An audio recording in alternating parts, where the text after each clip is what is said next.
The gym lights hummed softly as evening rain tapped against the tall windows.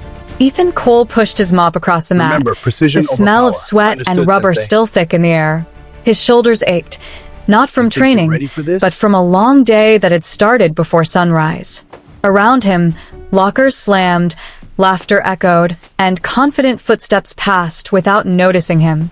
Then a voice cut through the noise, sharp, amused. "Hey, janitor," it said. "You ever tried Think you can sparring take just me? for fun?" Let's see what you've got. A few All heads right, turned. bring it on. Ethan froze, his reflection staring back from the mirrored wall, eyes This is your tired moment to but prove it. steady. "Before we go any further, I'm curious. Where are you watching this from right now?" It's strange how one quiet moment in one place can reach so many hearts. Drop your city below, and let's feel how connected we really are. Ethan Remember, lowered the precision mop over slowly. power. Understood, The man Sensei. who spoke was Jason Reed, a local legend in the gym. You think you're a ready for certified this? black belt. Trophy shelf full. Confident smile sharp as glass. Jason leaned casually against the cage, arms crossed, enjoying the small crowd that had formed. To them, this was entertainment. To Ethan, it was something else entirely. He offered a polite Think nod. you can take me? "I'm Let's just see here what to you've clean got. up, sir," All right, bring it Ethan on. said calmly. His voice carried no edge, just Focus. honesty. This Jason is your laughed. moment to prove it. "Relax. It's all friendly. You look strong. Or is that just from pushing a mop all day?" A ripple of chuckles followed. Ethan felt heat crawl up his neck, but he kept his eyes down. What they didn't see was the weight he carried every day, Remember, the precision kind that over didn't power. show in Understood, muscles, Sensei. the kind that woke him at 5 a.m. to pack lunches, You think check you're ready homework, for this? and kiss his daughter Lily on the forehead before school. By day, Ethan was a janitor at the gym and a night cleaner at a local hospital. By night, he was a single father learning how to braid hair and calm nightmares. Lily was 8, too young to understand why her mom never can came take me? back. Let's see what you've Old got. enough to All feel right, the bring it silence on. she left behind. "Come on," Jason pressed, Focus. stepping closer. This is your moment to Just prove one it. round. No pressure. Ethan hesitated. His hands tightened around the mop handle. The gym smelled suddenly like memories, leather gloves, old mats, the echo of a coach's whistle from a life he'd buried years ago. He swallowed. precision over "I power. can't," he Understood, said Sensei. softly. "I've got to get home." Someone scoffed. You think you're ready Figures. Jason shrugged, mock disappointment on his face. "Your loss." Ethan went back to work, but the room felt heavier now. Every laugh landed like a stone. He told himself it didn't matter. He'd been underestimated before. Life had trained him well you in can that. take me? Let's see As what he you've scrubbed got. the mat, All right, his bring it on. mind drifted to Lily sitting alone at the kitchen table, coloring Focus. while waiting for him. This is your The moment to clock prove it. would be ticking. Dinner would be simple, mac and cheese again. But they'd laugh. They always did. That was enough. A sudden clatter snapped him back. Jason had thrown his gloves onto the mat. "You know what?" he said louder this time. Remember, "I'll make it precision over interesting. power. Understood, If you Sensei. last 1 minute, I'll cover your gym fees for a year." You think you're The ready room for went this? quiet. Ethan looked up slowly. "I don't train here," he said. "Exactly," Jason replied with a grin. "So, what do you say?" The offer wasn't about money. It was about pride. About putting the janitor in his place. Ethan felt it clearly now. He glanced Think at the you can clock take me? on the wall. Let's see what you've got. Late All right, already. bring it on. He took a deep breath. 1 minute, he said. That's it. Focus. The gym erupted your with moment to prove murmurs. it. Jason's grin widened as he stepped onto the mat. Ethan set the mop aside, removed his work jacket, revealing worn sneakers and a faded t-shirt. No wraps. No ceremony. As he stepped forward, his posture changed. Remember, subtle, precision over almost power. invisible. Understood, Sensei. His breathing slowed. The noise around him faded. You think you're ready for Jason this? bounced lightly on his feet, confident, playful. "Ready?" Jason asked. Ethan nodded once. The bell hadn't even rung, yet when something in Jason's smile flickered, just for a second, as he noticed the way Ethan stood, balanced, calm like someone who had been think you here can take before. me? Let's see what you've Jason got. lunged All right, first, bring it on. fast and flashy, expecting panic. Ethan didn't flinch. Focus. He stepped This is your aside with a moment to prove quiet it. precision that surprised even him, years of muscle memory waking up like an old friend. The mat whispered under their feet. Jason swung again, harder this time. only to feel his balance slip as Ethan redirected the force with minimal effort. Remember, A precision hush over fell power. over the gym. Understood, Sensei. Jason recovered quickly, irritation flashing in his You eyes. think you're ready for this? He pressed forward with a combination meant to overwhelm. Ethan blocked, absorbed, moved. No wasted motion. No aggression. Just control. The crowd leaned in now, laughter replaced by confusion. You okay? Ethan murmured as Jason stumbled from an think you can take off-angle it? sweep, Let's see what you've got. catching All himself right, on bring one it knee. It wasn't mockery. It was concern. Focus. Jason looked up, startled. This is your moment to Yeah, prove it. I'm fine, he snapped, standing too fast. They circled again. Sweat dotted Ethan's brow, but his breathing stayed even. He wasn't here to win. He was here to survive 60 seconds. Still, something deeper guided him. Remember, An precision instinct over to power. protect, Understood, not Sensei. punish. Jason rushed, attempting a takedown. You think you're Ethan ready for sprawled this? instinctively, then paused. Instead of capitalizing, he eased back, offering space. It was a kindness, small, deliberate. A choice. The bell rang. Silence followed, thick and stunned. Jason straightened, chest heaving. You think you can He take me? stared at Let's see what Ethan, you've got. searching All right, for bring it something. on. Mockery, triumph. He found neither. Focus. Ethan simply stepped This is back, your moment to prove nodding once, and reached for his jacket. If you were standing there watching that moment unfold, what would you have done? Would you laugh or look closer? Share your honest thought below. And if this moment stirred something in you, tap like, just to say empathy still Remember, counts. precision over power. Jason swallowed. Understood, Sensei. You trained before, he said quietly. Ethan think you're ready for hesitated. this? A long time ago. The crowd dispersed slowly, buzzing with whispers. Jason picked up his gloves, suddenly unsure of himself. You could train here, he offered, less confident now. For real. Ethan smiled faintly. I've got a daughter Think you can waiting take at me? home. Let's see what He you've left got. the gym All with right, bring it rain-soaked on. air greeting his face, heart pounding. Not from fear, Focus. but from This is your memories moment to stirred. prove it. As he walked to the bus stop, his phone vibrated. A message from Lily. Did you get the blue box mac and cheese? He laughed softly, typing back always. That night, as he tucked Lily into bed, she looked up at him. You're late. I know, Remember, precision he over said, power. Understood, brushing her hair Sensei. back. I'm sorry. She studied his face. You think you're Did ready something for this? bad happen? Ethan paused. No, sweetheart. Just something surprising. She smiled sleepily. You're strong, Daddy. He kissed her forehead, heart tightening. The next day at the hospital, Ethan mopped corridors that smelled of antiseptic Think you can and take quiet me? prayers. Let's see what you've got. He All nodded right, to bring it nurses, on. avoided eye contact with doctors rushing past. Life Focus. moved on. This Or is so your he moment to thought. prove it. At lunch, a coworker leaned over. You on social media? Ethan shook his head. Someone posted a video from the gym last night, she said. It's blowing up. His stomach dropped. Of what? She showed him the screen. Grainy footage. Jason's confidence dried. Ethan's calm defense. The comments scrolled endlessly. Shock. Admiration. Disbelief. Who is the janitor? That control, he's not a beginner. Respect.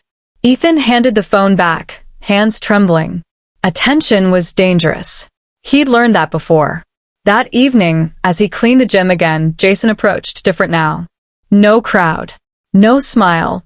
I was out of line, Jason said. I thought. I judged you. Ethan nodded.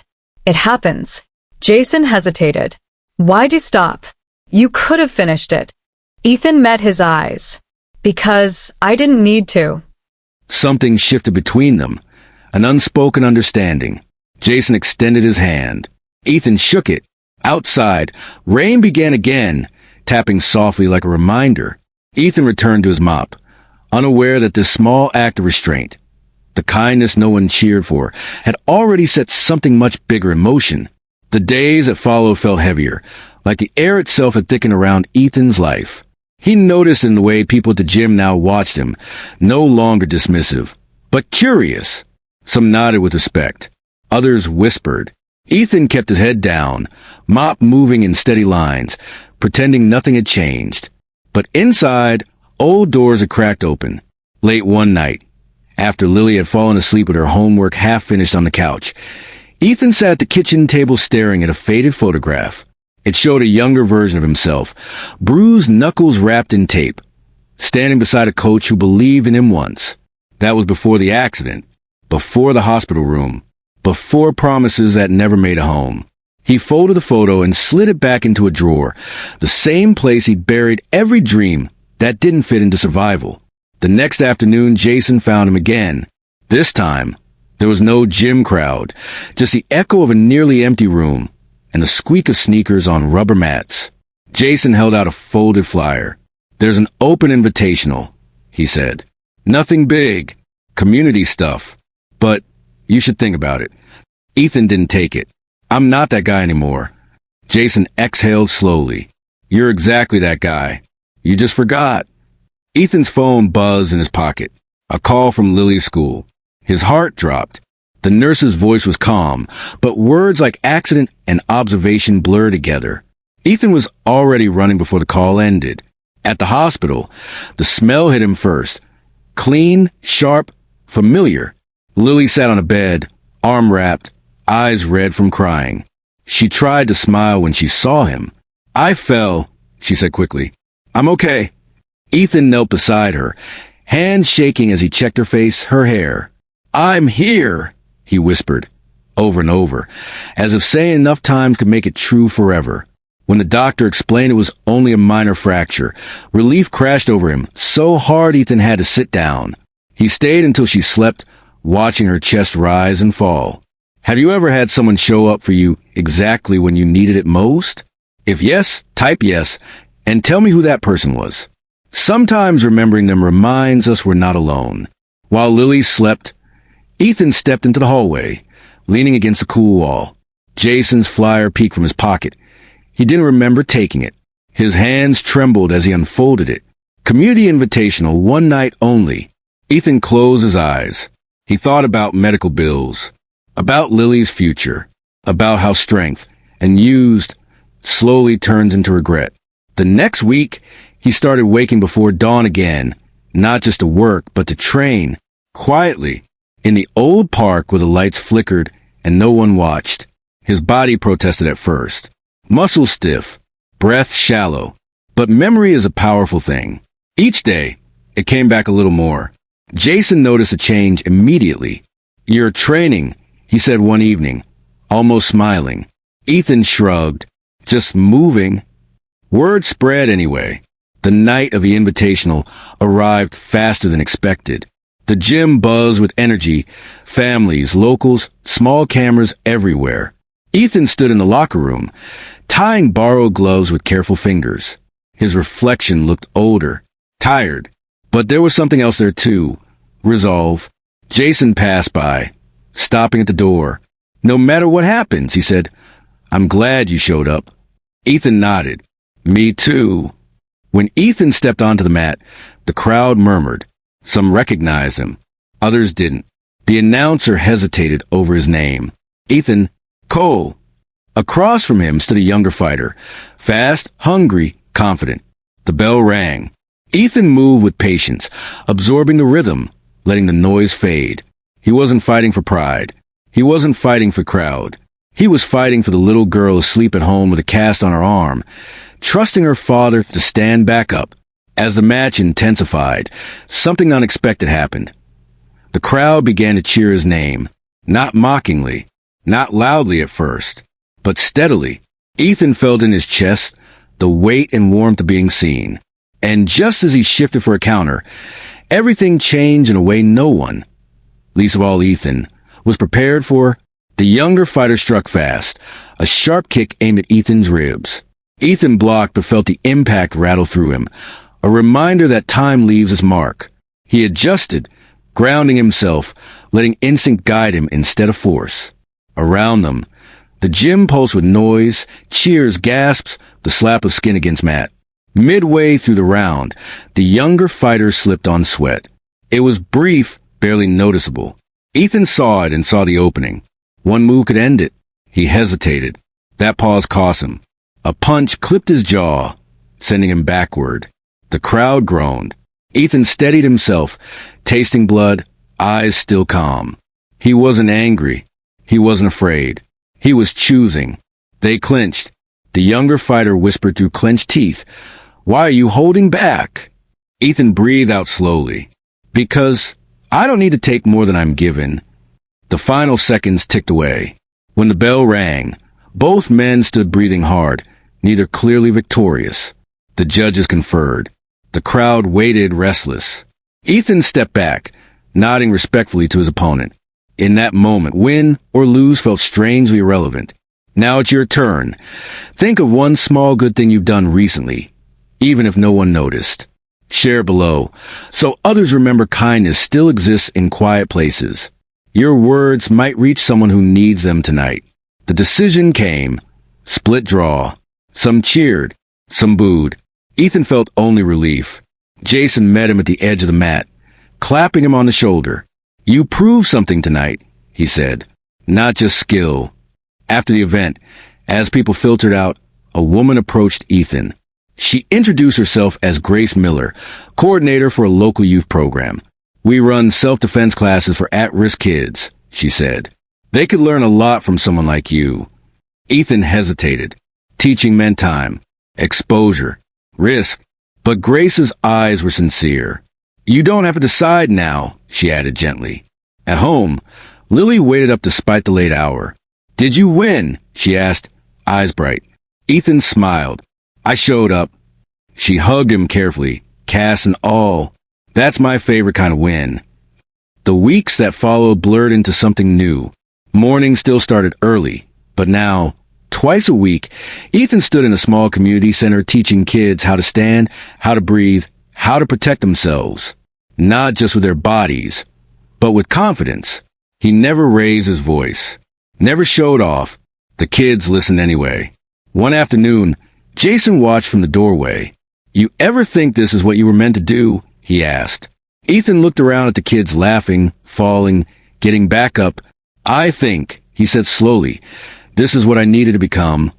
Then one evening, a letter arrived. Official, heavy, from a legal office.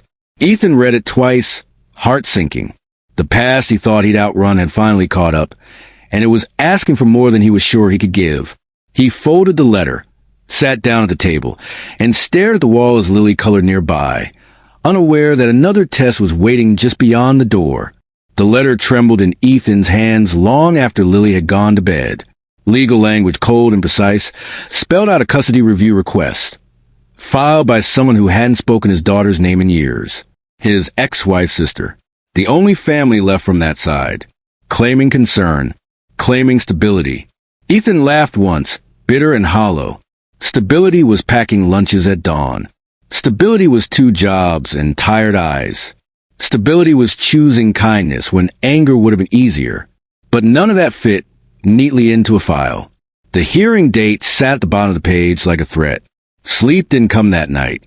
Ethan lay awake listening to the hum of the refrigerator, the distant sound of traffic, his mind replaying every mistake he'd ever made. He pictured Lily in a different house, with strangers who thought love came from paperwork. The next morning, Jason noticed immediately. Something's wrong. Ethan hesitated, then handed him the letter. Jason read it slowly, jaw tightening. This is ridiculous, he said. You're the best parent I know. That won't matter, Ethan replied quietly. They'll see a janitor, a fighter, not a future. Grace was the next to hear. She didn't interrupt. She didn't rush to fix it. When Ethan finished, she simply said, then we show them the truth. She helped him gather letters, teachers, doctors, parents from a youth program, people Ethan never realized were watching, seeing. On the day of the hearing, Ethan wore his cleanest shirt, hands folded tightly in his lap. Lily sat beside him, legs swinging nervously. The opposing attorney spoke smoothly, painting Ethan as unstable, distracted by side pursuits. Ethan listened, chest burning, but stayed silent. When it was his turn, the judge asked simply, "Why should your daughter stay with you?" Ethan stood. His voice shook at first, then steadied. "Because every day I choose her, even when it's hard, especially when it's hard." The room was quiet. The judge reviewed the letters, asked questions, listened. When the decision came, Ethan barely heard the words. Custody remains unchanged before Lily squeezed his hand, smiling through tears. If that moment hit you right in the chest, leave a red heart. Sometimes one small symbol carries 1,000 unspoken feelings. Outside the courthouse, the sun felt warmer. Jason clapped Ethan on the back. Grace hugged him. For the first time in years, the future didn't feel like something to fear. But as life slowly settled, another challenge waited, not louder but deeper. One that asked not about strength, but forgiveness. And Ethan wasn't sure he was ready for that yet. It came in the form of a phone call late one evening, long after Lily had fallen asleep with a book open on her chest. Ethan stared at the unknown number until it stopped ringing. Then it rang again. He answered. "Ethan, it's Ava." The name landed heavy. Ava, Lily's mother. For a moment, he couldn't speak. Years had passed since her voice last crossed his life. Years filled with unanswered questions and quiet anger. "What do you want?" he asked finally, not sharp, just tired. "I heard about the hearing," she said. Her voice was thinner. Then he remembered. "I'm glad you won." Silence stretched between them. "I'm sick," Ava continued. "I don't have much time. And before it's too late, I want to see Lily." Ethan closed his eyes. Images flooded back. Empty hospital rooms, missed birthdays, promises broken without explanation. His jaw tightened. "You can't just come back," he said. "You don't get to disappear and then decide you're ready." "I know," she whispered. "I don't deserve it. I'm asking anyway." He ended the call without answering. That night, Ethan sat at the kitchen table until dawn, wrestling with a question that had no clean edges. Forgiveness wasn't a word. It was a wound that never quite closed. The next day, Grace noticed his silence. Jason noticed his distance. Lily noticed everything. "Are you mad at me?" she asked softly over dinner. Ethan's heart cracked. "No, baby, never you." "Then why do you look like that?" she asked, touching his cheek. He pulled her into a hug. "Because sometimes grown-ups have to make very hard choices." Days passed. The phone rang again. And again. Finally, Ethan agreed to meet Ava, alone.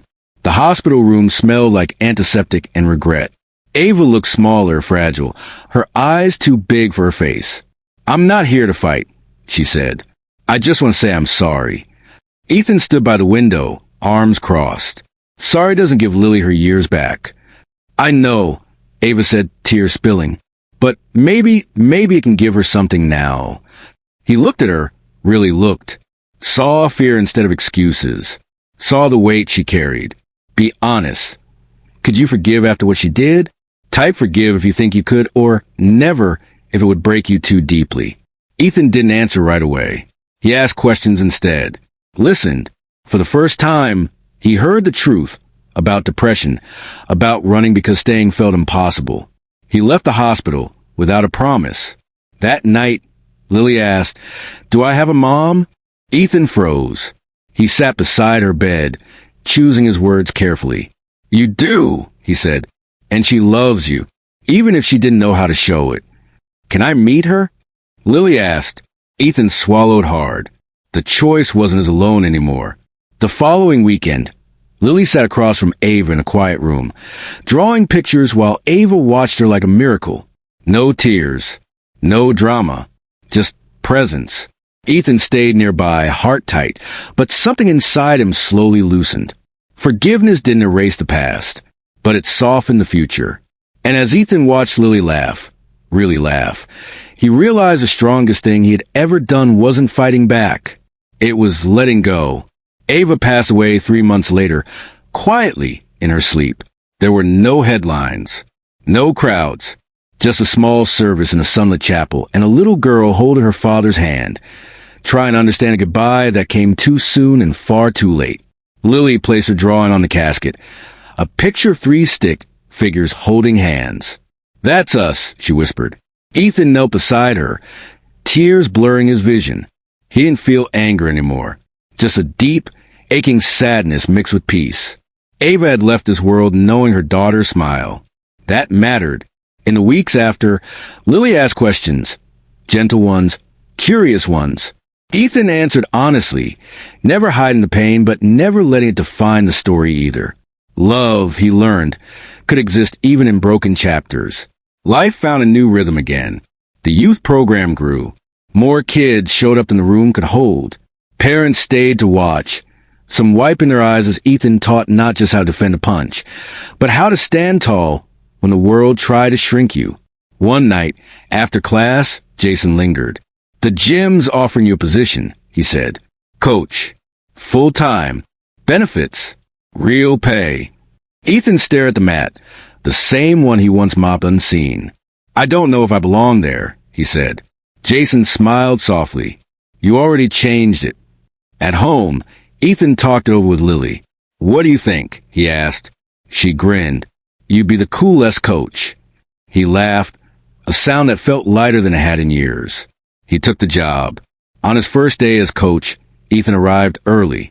He walked the empty gym, fingers brushing the walls, the lockers, the mat. Every step carried memory. Every breath carried gratitude. If you believe love still wins, even after everything, comment amen. Let's fill this space with hope. Someone scrolling right now might need to see it. That evening, after class, a familiar face appeared at the door. The young fighter from the Invitational.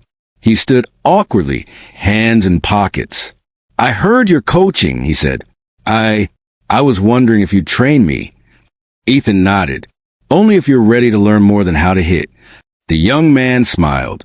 "I am." As they trained, laughter and effort blending into something honest, Ethan felt it. The quiet certainty that pain hadn't ruined him. It had refined him. Later that night, Ethan locked up the gym and stepped outside. The city lights shimmered. His phone buzzed with a message from Grace. "You did good today." He typed back, "We all did." At home, Lily slept peacefully, her drawing framed on the wall. Ethan stood there for a long moment, knowing the story wasn't about strength or skill. It was about showing up. And as he turned off the light, he felt something rare and gentle settle in his chest. A hope that stayed. The gym was quiet in the early mornings, Ethan's favorite time. No music yet, no voices, just a soft glow of ceiling lights and the familiar scent of clean mats. He stood alone at center, hands on his hips, breathing it in. Not because he owned the place, but because, in a way, it no longer ignored him. He remembered the first night here. The mop, the laughter, the voice that had called him Janitor like it was his whole name. Now, students arrived early just to help set up. One kid taped a sign crookedly on the wall. "Coach Ethan's class. All welcome." He smiled and straightened it. Life didn't magically become perfect. Bills still came. Lily still had bad days where she missed her mom and cried into his chest. Some nights, exhaustion sat on him heavier than any opponent ever had. But the difference now was simple and powerful. He wasn't invisible anymore. One afternoon, a man hesitated at the gym door. Middle-aged, work boots, shoulders slumped the way Ethan's used to be. "I heard you help people here," the man said quietly. Ethan nodded. "We start at 6. You don't have to be strong, just willing." The man swallowed and stepped inside. Weeks turned into months. The gym became a refuge. For kids with nowhere else to go, for adults who carried quiet shame, for people who just needed one place where they weren't judged first. Jason watched it all from the sidelines, humbled in a way trophies never taught him. One night he said, "You know, I thought strength was about proving something." Ethan wrapped a hand on his shoulder. "Sometimes it's about protecting something." At home, Lily grew taller, braver.